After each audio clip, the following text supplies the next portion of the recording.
Bonjour à tous et bienvenue au CPND, le centre de préparation pour la nouvelle génération. Heureux est celui-là qui a Dieu pour refuge, car au temps de la détresse, il assurera sa sécurité. Gloire soit rendue à Dieu notre Père et Père de notre Seigneur et Sauveur Jésus-Christ, qui s'est offert à la croix, qui a souffert l'ultime souffrance afin de pouvoir disposer le moyen par lequel nous puissions être sauvés. Alléluia. Ce que je suis sur le point de partager avec toi aujourd'hui, si tu prends garde à cela et que tu l'appliques dès aujourd'hui dans ta vie de chrétien et dans ta vie en tant que même païen,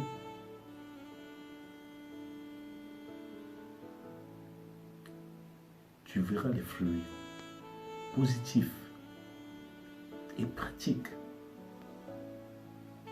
dans la différence des expériences que tu auras. Ce que je suis sur le point de partager avec toi aujourd'hui, qui m'écoute, pourra changer et basculer l'ordre des choses dans ta vie.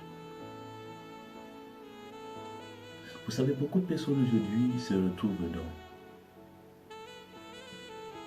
à vivre des vies dans des conditions qui ne sont pas supposées être les leurs.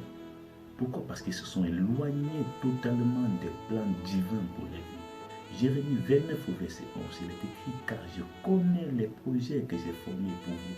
Ce sont des projets de bonheur et non de malheur, dit l'Éternel, pour vous donner un avenir et de l'espérance. Si vous restez dans les projets que Dieu a formés pour vous, aussi vrai que les défis viendront, l'adversité se dressera, mais Romains 8, verset 31 dit: si Dieu est pour nous, qui sera contre nous? Ils viendront certainement, mais jamais ils n'auront la victoire. Jamais ils ne prévaudront sur toi. Ça, c'est la garantie que nous avons. Est-ce que nous sommes ensemble? Donc, aujourd'hui, le thème que nous allons aborder est intitulé Vérité et réalité. Deux notions qui, très souvent, créent une sorte de confusion car elles s'apparentent à une sorte de similitude, mais pourtant qui restent totalement différentes.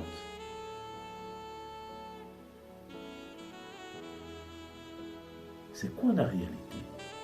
La réalité est un concept qui est né de l'intellect humain ou alors des mortels, dont le but est de pouvoir justifier les égarements et les égards, les désobéissances des mortels à l'endroit de la vérité divine.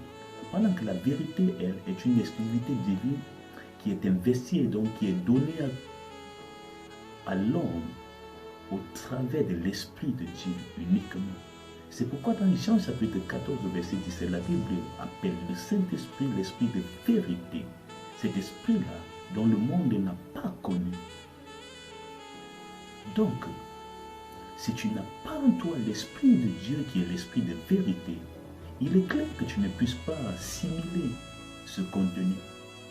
Mais je prie que le Seigneur fasse grâce à tous ceux qui seront auditeurs de ce contenu, de pouvoir comprendre les fondements de ce qui est dit et présenté ici. C'est un temps de partage et nous en aurons davantage, selon que le Seigneur nous fera grâce par son Esprit en Christ. Amen.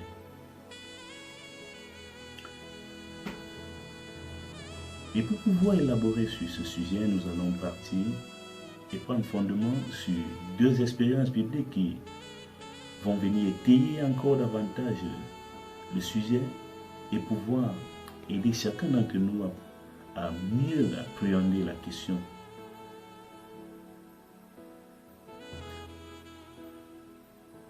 Nous partirons du fait de la femme adultérienne, selon que cela nous a été présenté dans Jean chapitre 8. Je te convie donc à prendre ta Bible et à pouvoir y jeter un œil afin de pouvoir suivre de manière scripturelle ce qui est présenté là-bas et décrit là-bas comme fait. Et d'autre part, Parce que ça, Jean va venir nous éclairer en ce qui concerne la réalité.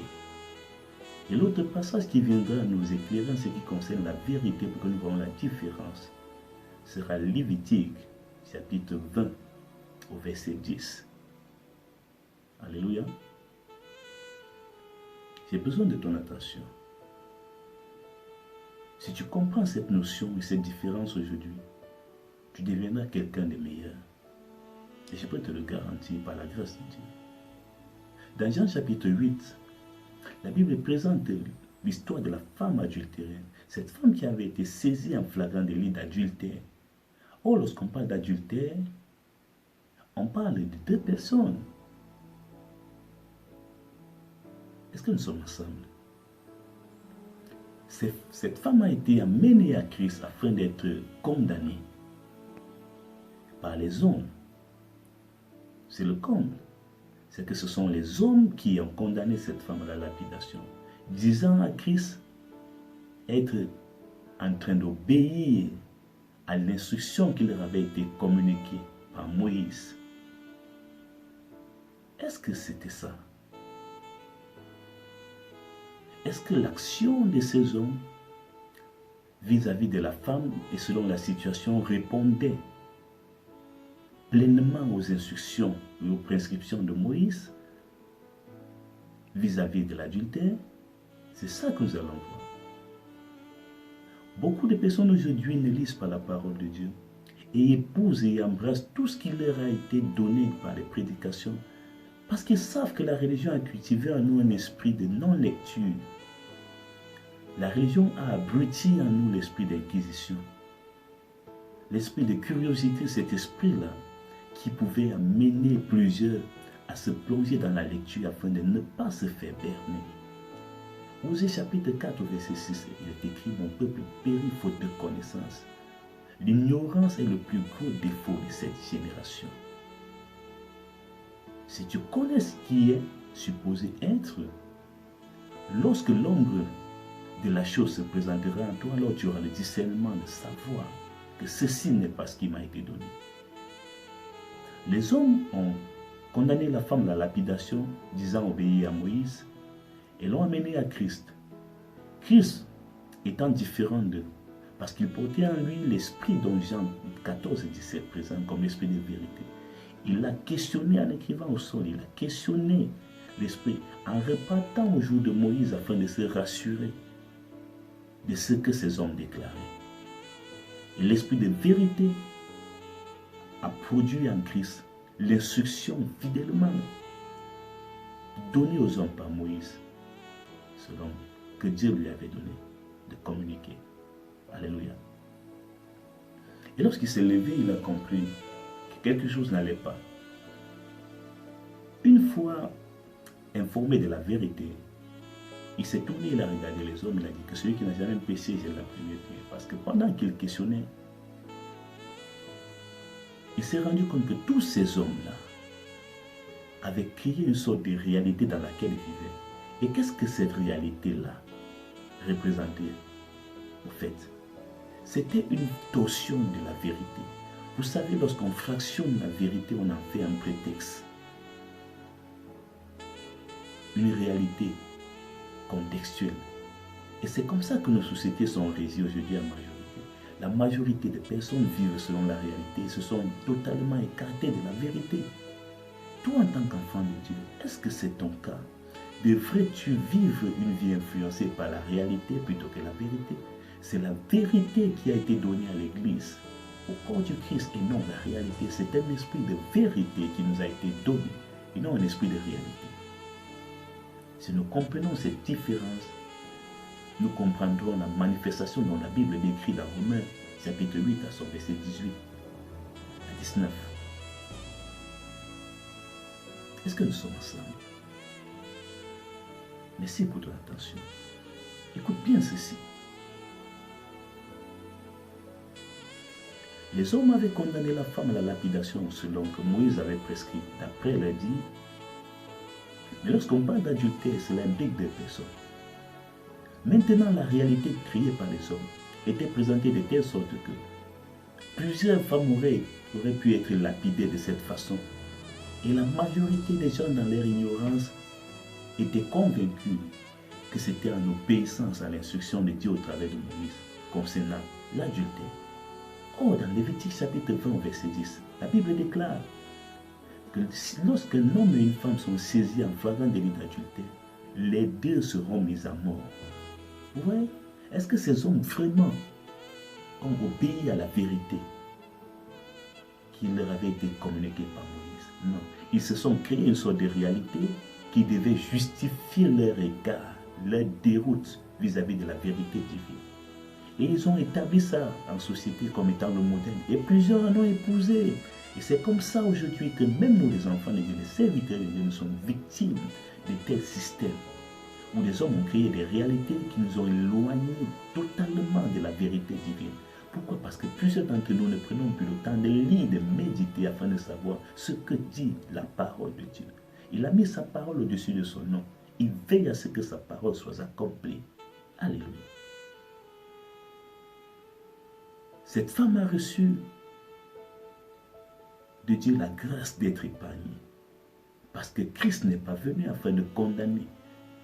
Aussi longtemps que Christ intercède, c'est le temps à la miséricorde et non à la condamnation, et non au jugement. Les accusateurs de cette femme se sont retournés, ils sont partis car leur conscience culpabilisait au-dedans d'eux.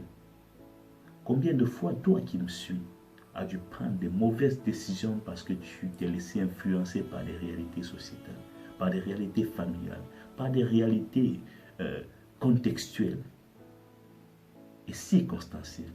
Combien de fois est-ce que tes jugements ont été influencés par la réalité plutôt qu'à la vérité? Combien d'enfants de Dieu aujourd'hui se sont déroutés des sentiers de la vérité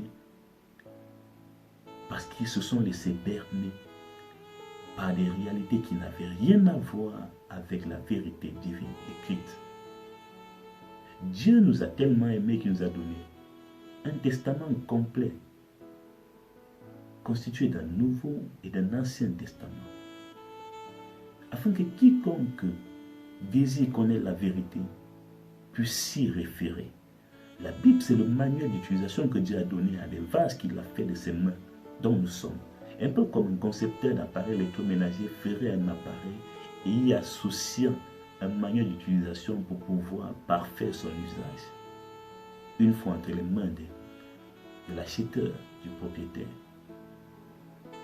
C'est pareil. Si nous périssons aujourd'hui selon Osée 4, verset 6, c'est parce que nous sommes dans l'ignorance. La majorité aujourd'hui sommes dans l'ignorance. Nous avons plus de temps à regarder des séries de télévision et tout plutôt qu'à lire la parole de Dieu. Combien d'entre nous prenons ne serait-ce que 30 minutes par jour ou alors même 1 heure par semaine ou une journée par semaine pour lire la parole de Dieu afin de pouvoir mieux s'imprégner de ce que Dieu dit? Comment vas-tu pouvoir vivre la vérité si tu ne vas pas à la quête de cette vérité, si tu ne te donnes pas la lecture de cette vérité?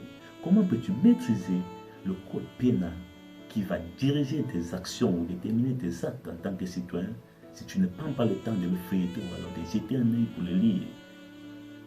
C'est là le paradoxe aujourd'hui.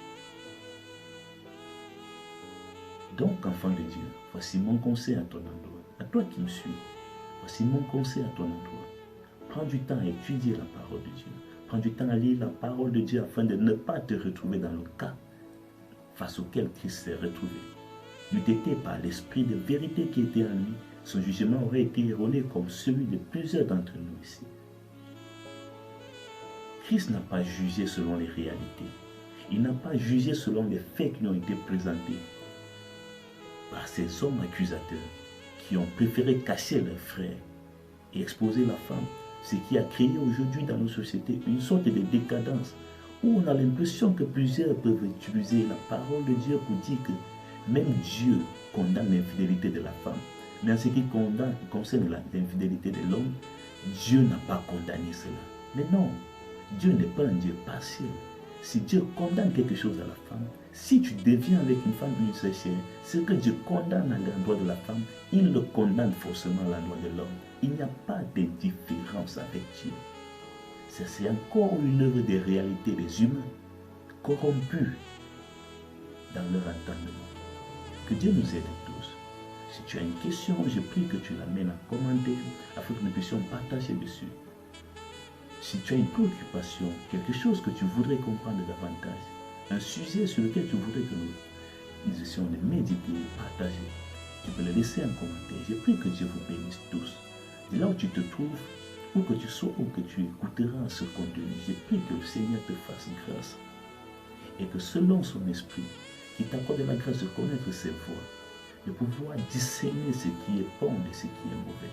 Et pour toi qui n'as pas encore engagé ta marche avec Christ, je voulais te rappeler que nous sommes encore dans le temps où cela est rendu possible. Il y a quelqu'un qui a payé le prix pour toi, un sang qui a coulé, quelqu'un qui est mort avec des bras ouverts à la croix, afin d'appeler au salut de ton âme. Et c'est Christ. Je t'invite donc à remettre en cause ta manière de te conduire, ta manière de juger, et de pouvoir revoir selon la lumière de ce sujet dont nous avons partagé aujourd'hui au travers de ces petites vidéos, la façon de te conduire. Que Dieu nous bénisse, que Dieu vous fortifie et qu'il fasse grâce à son Église de pouvoir rentrer dans l'opération selon l'esprit de vérité et de sortir de cet esprit de réalité qui s'est infiltré dans l'Église aujourd'hui. Nous allons trouver des activités qui n'ont rien à voir de ce que prescrit la parole de Dieu, comme des défilés de mode à l'Église et beaucoup d'autres actions, beaucoup d'autres événements, beaucoup d'autres activités. Et l'homme va vouloir justifier ça par des réalités. Et parfois nous dirons, il n'y a rien de mal à cela. La réalité est de telle sorte que même dans le milieu de la vérité, elle veut se rassurer, de faire reculer entièrement la vérité afin de prendre sa place. Que cela ne soit jamais ton partage. Dans le nom puissant de Jésus-Christ de Nazareth. Que Dieu fortifie quelqu'un, que Dieu restaure quelqu'un à son premier amour avec lui. Que Dieu crée en toi le désir, la soif de lire sa parole, de méditer dans sa parole afin de le connaître davantage. Car tu connaîtras la vérité t'affranchira. Si tu es encore asservi, c'est parce que tu es loin de connaître la vérité. Jean 8, 32, tu connaîtras la vérité et la vérité t'affranchira. Shalom et que Dieu vous bénisse. N'hésitez pas à partager afin de pouvoir édifier les autres. Que la paix du Seigneur repose sur vous. Que la gloire de Dieu et la grâce du Seigneur et par-dessus toutes choses, l'amour de Dieu le Père abonde dans votre vie, dans le nom puissant de Jésus-Christ de Nazareth. Amen. Shalom.